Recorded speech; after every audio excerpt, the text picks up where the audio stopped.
৫ই আগস্টের পূর্ববর্তী সময়ে বিভিন্নভাবে আওয়ামী লীগের যিনি সভানেত্রী ছিলেন, সাবেক প্রধানমন্ত্রী ছিলেন বা দলটির যারা বিভিন্ন নেতাকর্মী ছিলেন, মার্কিন যুক্তরাষ্ট্রের প্রতি তাদের অনেক ঘৃণা ছিল, গোস্বা ছিল, রাগ ছিল।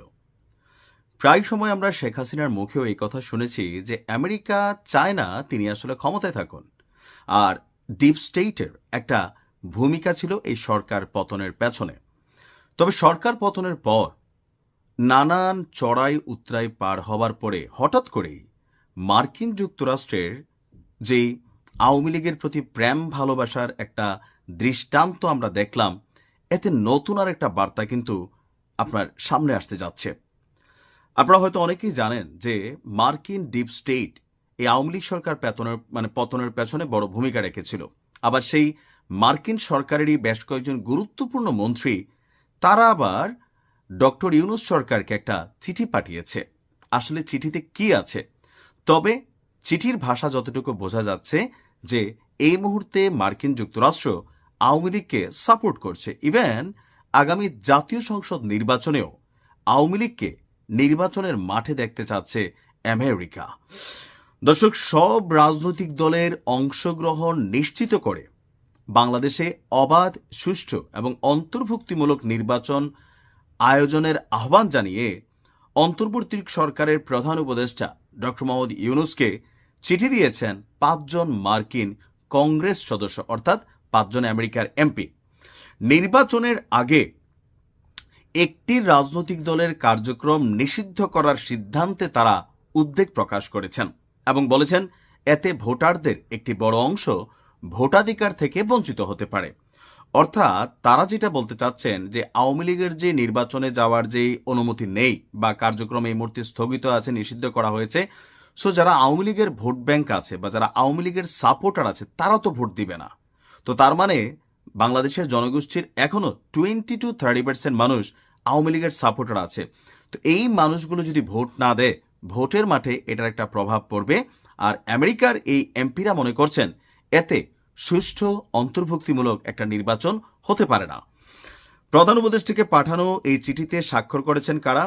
হাউস ফরেন অ্যাফেয়ার্স কমিটির ranking member Gregory W mix, দক্ষিণ এবং মধ্য এশিয়া বিষয়ক উপকমিটির চেয়ারম্যান, মানে আমাদের এই অঞ্চলগুলোকে মার্কিন সরকারের যারা দেখেন, তিনি হচ্ছেন বিল হুইজেঙ্গা।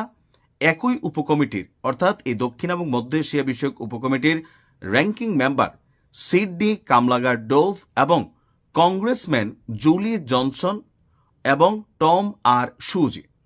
এদিন যুক্তরাষ্ট্রের হাউস ফরেন অ্যাফেয়ার্স কমিটির এই চিঠিটিকে তারা তাদের ওয়েবসাইটে প্রকাশও করেছে। চিঠিতে সরাসরি কোনো রাজনৈতিক দলের নাম উল্লেখ না করলেও আইন প্রণেতারা বলছেন জাতীয় সংকটের সময় অন্তর্বর্তী সরকার পরিচালনার দায়িত্ব নেওয়ায় তারা প্রধান উপদেষ্টার প্রতি সমর্থন জানালেও একটি বড় রাজনৈতিক দলের কার্যক্রম পুরোপুরি স্থগিত করা মৌলিক মানবাধিকার এবং ব্যক্তিগত অপরাধ দায়বদ্ধতার নীতির সঙ্গে সামঞ্জস্যপূর্ণ নয়। তারা আশা প্রকাশ করেছেন বর্তমান সরকার অথবা ভবিষ্যতে নির্বাচিত সরকার এই সিদ্ধান্ত পুনর্বিবেচনা করবে। এখন এই মুহূর্তে এই চিঠিটার ভূমিকা আসলে কতটুকু? রাষ্ট্রীয়ভাবে চিঠিটির খুব বেশি ভূমিকা নেই, কেননা আওয়ামী লীগ সরকার যখন শাসন করছিল বাংলাদেশ, তখন ডক্টর মোহাম্মদ ইউনূসের ইস্যুতে এরকম অনেক নেতারা বা এরকম মার্কিন যে কংগ্রেসের সদস্যরা আছেন, এমপিরা আছেন বা বিশ্ববরণ্য অনেক ব্যক্তিত্বরাও কিন্তু এরকম চিঠি আওয়ামী লীগ সরকারকে পাঠিয়েছে। তখন আওয়ামী লীগ সরকারের একটা বক্তব্য ছিল যে রাষ্ট্রের কল্যাণে যেটা জরুরি রাষ্ট্র সেটাই করবে, আর দিন শেষে ওইটাই কিন্তু করছে যেটা সরকার চাইছে।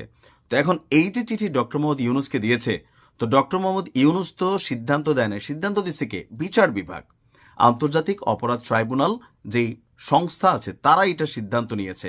সো এই চিঠি ডক্টর মোহাম্মদ ইউনূসকে পাঠানো আর না পাঠানো ইকুয়াল টু জিরো।